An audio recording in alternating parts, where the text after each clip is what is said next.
Hi guys, just got back from the mall and I got my toes done. And my daughter got her toes done too. I'm terrible at this is me taking a peep. Oh my gosh. Sorry about that. It's raining outside. So, that's my best toe picture. What do you think? Do you think I'm going to make $1 million or what? Anyways, that's what it is for me. Oh, and then I got stopped by somebody. I'm excited. So, I accidentally bought something. It's not my fault. This guy, it's a Saffron. Saffron is, he's freaking really adorable. He was at a kiosk, and I just feel so bad for people that have to work at a kiosk. But anyways, this was supposed to be a lot of money. It was supposed to be like way too much money. But it works freaking good. Okay, so what this is a skin tightening wrinkle cream with vitamins E, A, C, and A. I don't feel like we should be doing this. I'm going to do another one of these, guys, so if you see me do another one of these and I look better, that's happening, because who puts a foot picture in the front of a I've done this wrong. Anyways, how'd it go? Good? This is his number. It's 509-202-8538. And we'll do an actual demo on this, but I'm really excited about this. This is an eye tightening wrinkle cream. Reduces fine lines, improves firmness, and decreases wrinkles by stimulating facial cells, promoting the tightening and the lifting of the skin. Hi, baby. You look pretty with those earrings. Are you jamming out? Yep, I need to take Okay, I'm going to come do bedrooms and bathroom check in a minute. And I mean, if you got 2 hours or so. More like 3. No, you didn't get your laundry in. So in this box, you guys, woo! I'm stoked about it. Saffron. Saffron. Hey. Anyways, I'm going to try to get the whole set. Ooh. So you're going to, we'll have to do a demo on it. But anyways, that happened. I'm excited. $100 I paid for it. I wasn't supposed to get this for $100. But we had this like really good conversation. It was like, Saffron, you know, that's not his name, but we're going to call him that because it has like a brr to it.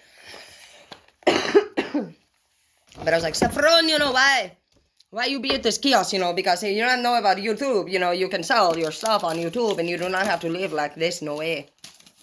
No way.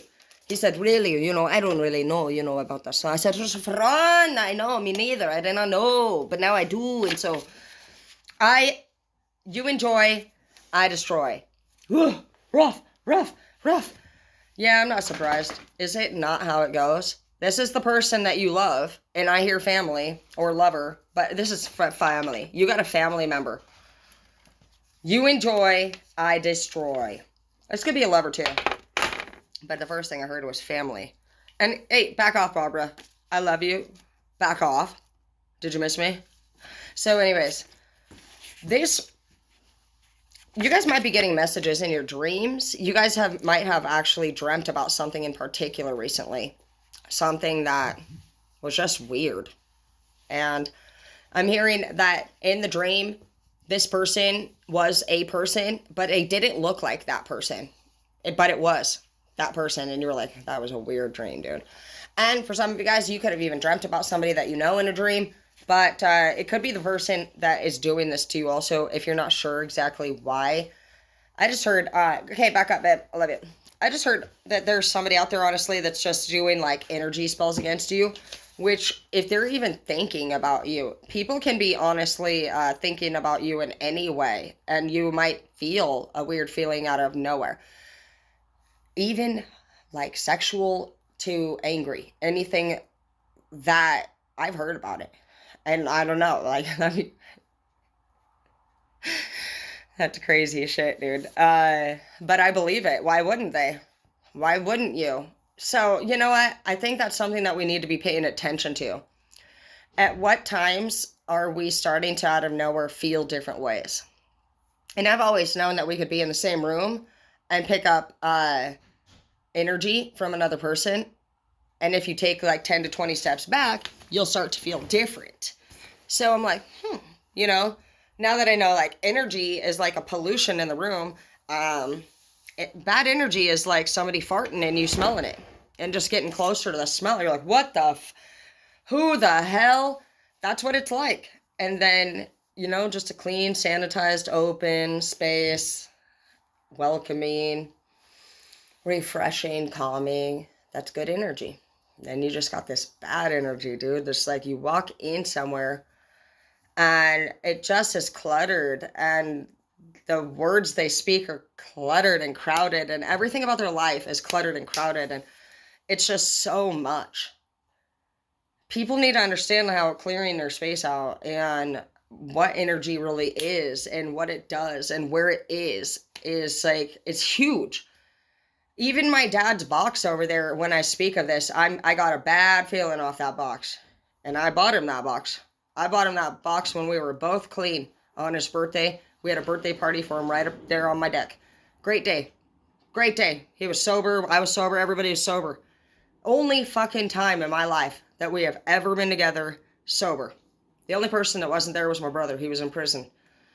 My mom, she wasn't, I don't think she was there, but me, my sister, and my dad were. And all the grandkids. And, it was a great day. And you know what? Even in particular that day, he told me a lot about pills.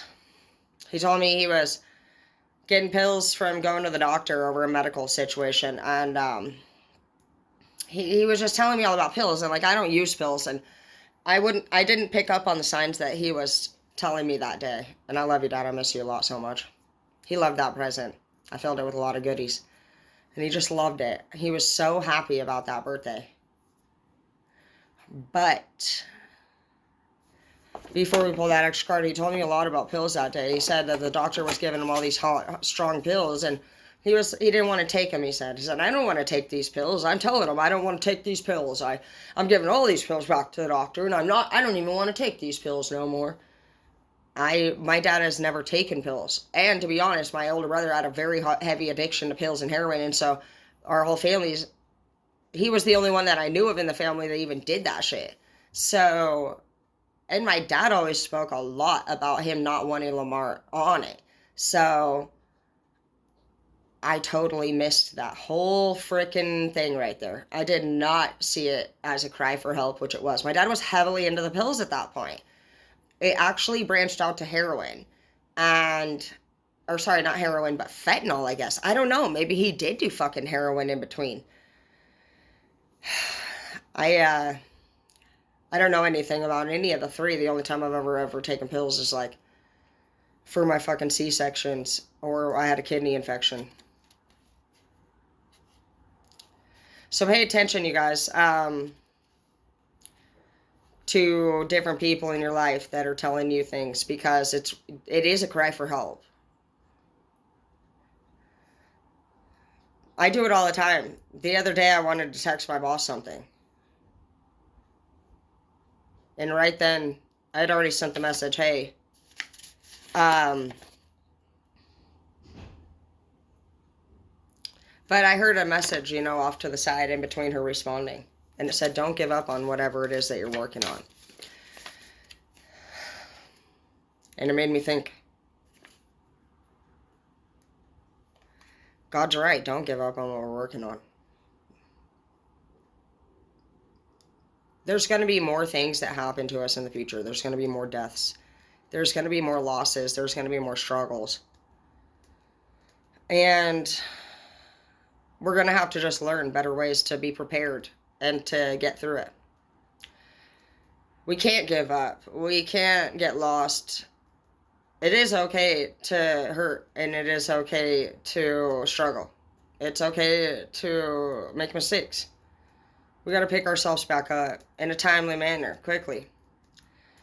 Because we have responsibilities, and we have people around us that are going through a lot too. And just like if we would see them go through something major, we would be paying attention to that, and we would be worrying, we would be hoping that they're doing okay, and we would be looking into them, and it would be easy to see, a lot of us, how we're handling things and what we're doing to deal with it. Are we struggling with it, or are they coping with it? Do they need counseling? Are they blocking it off? Are they just freaking amazing and just have all these great skills? Like, we just always just got to be really aware of what we're seeing around us. And I do see the carrying guilt in the reverse. I do feel like a lot of you guys are just figuring out the proper way to work through things and to accept different things that have been happening. And one of the ways that you're doing that is you're just starting to see that it really wasn't like something that we did wrong. It was a lack of understanding and education and experience. And now that helps us to be able to slow our roll a little bit and want to go about things in a more organized and planned out manner. Bonded in the reverse. You're no longer bonded to these previous relationships that used to have a lot of control over you.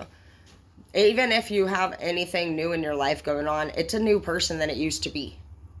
You guys used to be bonded to other people and other things and other obligations, and life has changed. You're living a whole new life now, and yes, you might have different problems, and sometimes you might think about the past, but one thing you can say for sure is that some of you guys are not heavily thinking about that one person, and we've all had a few people, and you moved on from it, didn't you? You were okay in the end. Now you have a new fucking person. You might be on person number 3 or 4. But something that is at least cool about the fact that you are on this next new thing, even if it's not working out, is that you know if it is time for you to move forward again, that you survived the last time, right? You did. I survived Zeke. I survived Edward. I survived Tori. I survived James. I survived my mom. I survived CPS. I survived all that. I did not feel good when I was going through it, but I actually knew I would survive it. And I know you do too. Channeling in the reverse. I feel like you guys are not actually connected to this person that had a lot of power over your soul, over your life. You actually don't contact them as regularly as you used to. You don't actually probably even know what they're doing. You don't know who they hang out with anymore, and you might think about them from time to time, but you're actually not connecting to the emotional, you don't have that emotional soul connection to them anymore. It's just kind of like a here and there thought or a memory, and that's great. You're growing stronger.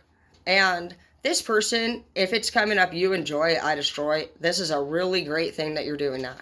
That was a really negative mindset for that person to be in, and more than likely, they are still in that. They're just doing it to somebody else. And if this person stopped paying attention to you, it wasn't because you weren't good enough for this person. It was because you figured this person out. And if they're the type of person that destroys what you enjoy, and you were already starting to figure this out, and you're like, okay, babe, like, let's talk about this, because, like, I'm kind of noticing this and this and this. And even though you're saying this, like, you were willing to work through things. You actually did apply yourself. You did try the things that they told you to try to do to make it better. And this person probably ran out of fucking ideas to fucking keep suggesting, because they were bullshit. They were bullshitting you. There was no getting better. This was a delay for you to see how long they could keep you fucking pretty much on a string. This person had you on a string. You were just too smart. You were a lesson to this person, and this person was a lesson to you. Now that you realize that this lesson was for you to just know that you're amazing. And now you'll be able to recognize people in your future that, yeah, they're attractive, they're cute, but they don't deal with the oracle. They don't have a higher power right now that they have above them. And that's what we need to be recognizing, is like, which part of you is finding this person attracted? Is it the damaged part of you? Is it the person that wants to help people? Or is it really true love? Because you truly love doing all three. You as a damaged person wants to help other damaged people because you love them. You love your family and you want love from them. You really want to be in love. You want to be married. And you just truly love. So to you, everything is love. Now you need to decipher your part in their life. Because for you, there's only going to be one person out there, honestly, that's going to be able to love you. And when you receive this person in your life, they're going to like just do things that you've never had done before. Trust me, if you think that you have anything in your life that's love right now, and it seems familiar in any way to anything you've ever had in your life before, it's probably not the thing for you. I feel strongly that being that we've worked so hard, and I've seen it happen a few times. In fact, you know, Chris is a sweetheart. He really does a lot of sweet things for me. He's always buying me jewelry, and he always buys me food, and he's always thinking about me. He takes me to get my toes done, and I don't, you know, these are just things, like, I've never had that before. Chris, and, you know, I don't know, he always says nice things. So it's very unusual than anything that I've ever had. So do feel like you'll just be, you'll know. You'll know. You'll know it's different. You're not going to be like, do you need anything, baby? Okay, thank you. You're not going to be like, this feels like anything. You're actually going to probably try to run away from it, because by the time you get it in your life, you'll be whole and you'll be mature, and you're not going to be coming from a sense of desperation. You're going to be just a new you, and it's a different feeling when you're not looking for love and somebody approaches you and wants your love, because it's more reserved, you know, it's complete and it's top line shit, you know, to you. It's different, trust me, because I've been living alone for 3 years now, and honestly, I can pay all my bills by myself, and honestly, like, now that I finally do have the opportunity to have somebody that wanted the same things that I wanted all that time. Chris is a lot, you know, he's a lot like, Chris is a lot like me when I was in my 20s with Zeke. He decorates and he bakes and he cleans the house and does his own laundry, and he works, and he's the best employee at work, and all of his workers praise him for that. Honey, can you shut my door?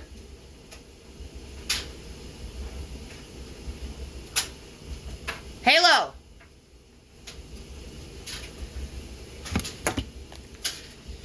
I'm gonna get fucking pissed. Like, how the fuck? Halo! Oh, sorry. Shut my door, dude! I hate when people leave my fucking door open, dude. It's like, this is my fucking part of the house, it's theirs. This person, no, honestly, they're not fucking connected to a higher power. You'll know when your person is. They're gonna be fucking different than anything. Everything about them. Chris has a great family. They literally already are completely taken care of. They have both of his siblings, they all get their own houses. They all have great parents. Their parents do dinner at the same time at 2 o'clock. You know what I mean? It's very structured. His is the same way. He likes to wake up very early. He goes to work and he drives all the way to a different state for work. And, you know, it's very different, specific. And something that's just different is like how he takes care of himself. He does his own laundry. I've never once fucking done his laundry for him. I mean, I've rotated it a couple times. And he probably was like, what are you doing? Even when I go to open the dishwasher, he runs over there and literally grabs the cup for me. Like, if I need like, it's different. It's different. It's different. He's so calm and mature and sweet. And he never yells. I think he gave me a concussion one time. I was drunk. He said I lit a cigarette in the house and he tackled me. I woke up the next day and apparently I don't know, I don't know, but other than that, he said, babe, you tried smoking in the house, and I had to tackle you to get that cigarette out of your hand.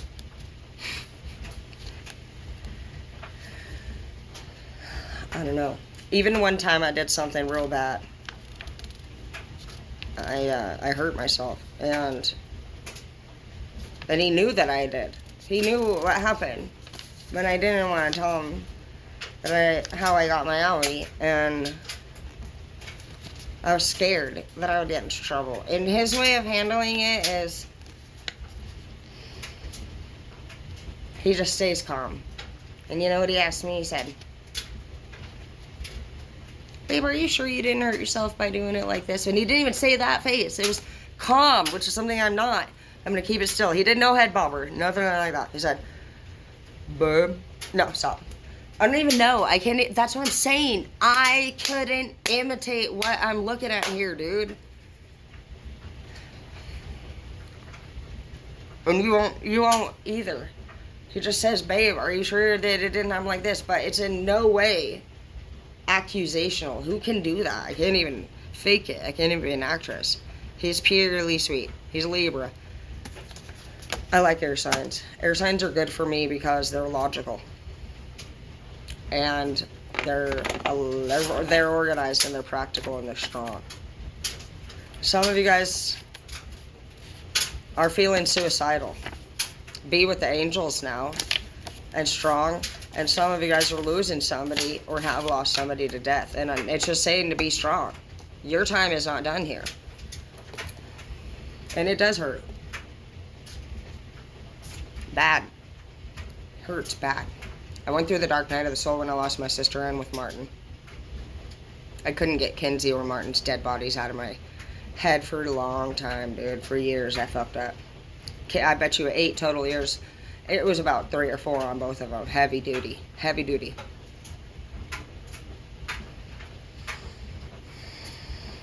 With Martin, I almost want to say seeing a suicide and finding a suicide and having to call the police and handle the suicide. I researched it. So for those of you guys who are feeling suicidal, I want you to just know that you're good. And you're better than what the fuck your thoughts are telling you right now. Because I've never been somebody to feel like I was suicidal, but I can tell you that based off of the suicide, there was a lot of questions on whether or not it was a homicide or a suicide that came up. And because I was the one who found the scene and reported it and handled it, nobody else really saw it. And it was like up to me to kind of recall the details and decipher whether or not these details were homicide or suicide. So I researched it. You guys know I love researching. I spent hours doing that. Something I learned about the brain is, well, we already know that we've learned recently that in 60 days or less, you can make or break any habit. So I know I researched more than 60 days of suicide information. Something that I noticed that started to happen as I was researching this information was I felt almost as if I was living in that person's life. I felt suicidal all of a sudden. I even remember there were times when I felt like being suicidal, and I would catch that, and I noticed immediately what was happening on.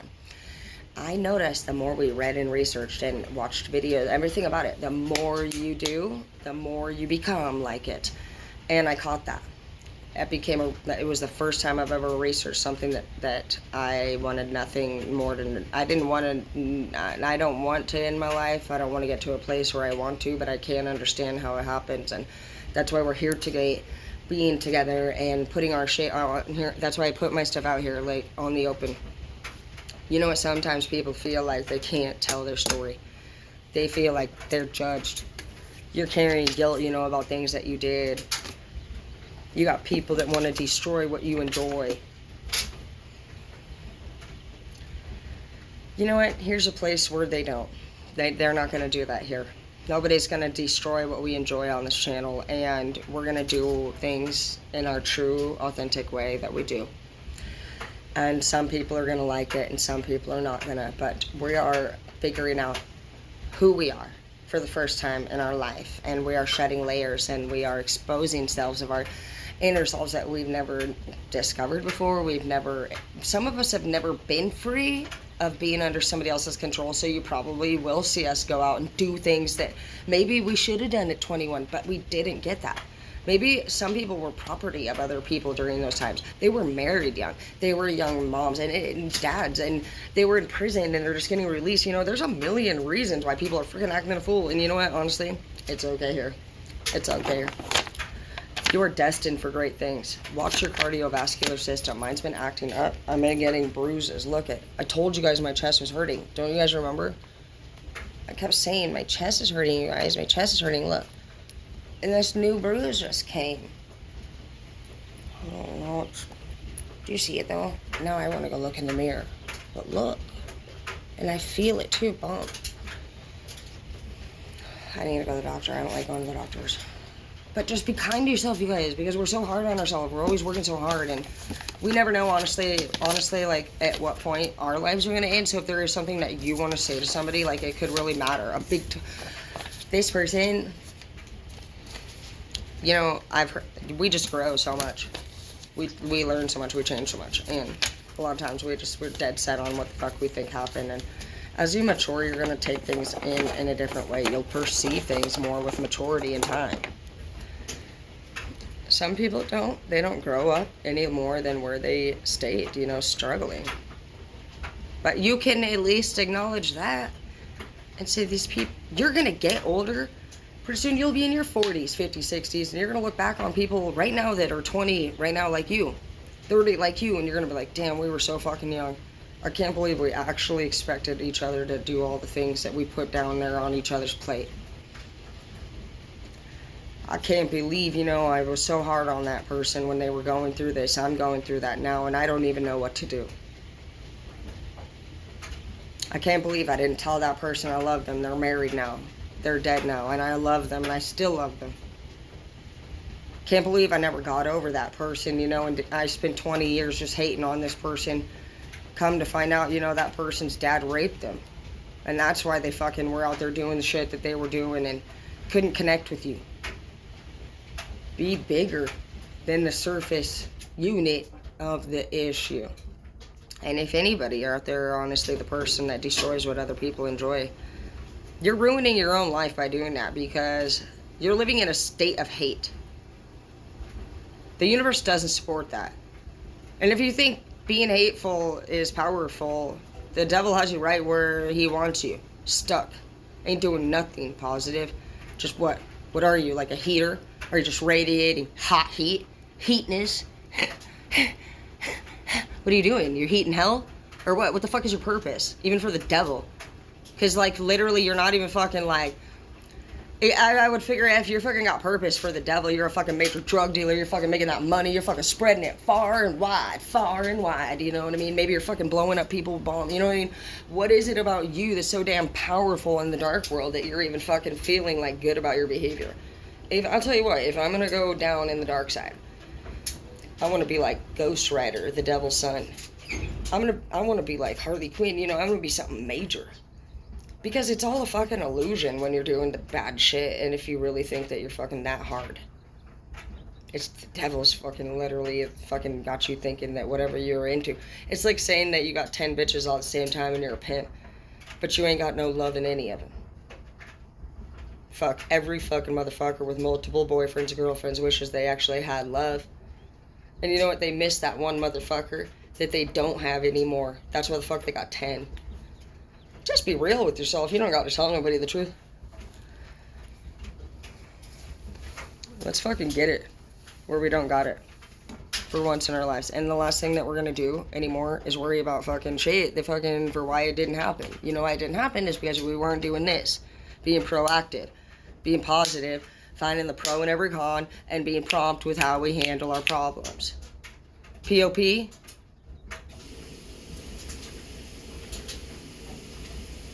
Prompt on problems. And then OPP is other people's problems. It's your choice who you want to help out. But God's got it. And by having faith in the higher power and knowing how you've surrendered to your own weaknesses, this person's got to do the same shit too. Do you think God's not sending this? They are sending this person messages. That's why this person's so flaky, so shaky. They freaking are running they're dodging all these people. You're not the only one that's telling this person to act right. Even if they're family, some of you guys are with this person, you love them, blah, blah, blah. And their family fucking want to treat you like you're the problem. No, they fucking know this person's got problems. They're telling them all the same shit you are. They're just as scared for this person. You're not alone in it. But as long as this person has all these different outlets to turn to, places to run to, people that worry about them, people that help them. Oh my gosh, are you okay? Why wouldn't they be okay? They seem just fine. They're making a choice, just like I made a fucking choice. And sometimes, honestly, it's when people stop hitting me up that gets me knowing for sure that I not only have went through the whole stage of starting being stupid, then you get people hitting you up pretty frequently, wanting to know if you're okay. Then you just deny, or you lie, or you avoid, and then eventually you find yourself sitting there one night or day and you're just actually fucking alone. Or you're with the fucking retards that you avoided people to be with, and they look ridiculous. One of them just stole this thing and walked out and dropped it on the fucking driveway, and one of them just fucking telling the dumbest story ever you could fucking not even stand to listen to. This one wants to borrow your fucking jeans. Is somebody fucking in my bathroom? Like, disgusting. Low vibrational, nasty fuckers are the only people that you're going to end up finding surrounding you if they're not telling you ways that you can become more and ask you how things are going and how your life is and how your relationship is and how your job is. Like, they're going to ask you serious questions. They're not going to fucking be okay with you fucking being a low life. Don't be the coolest loser, dude. And fuck these people that want to destroy what you enjoy. Be you. Be true. Do what you want to do in the army.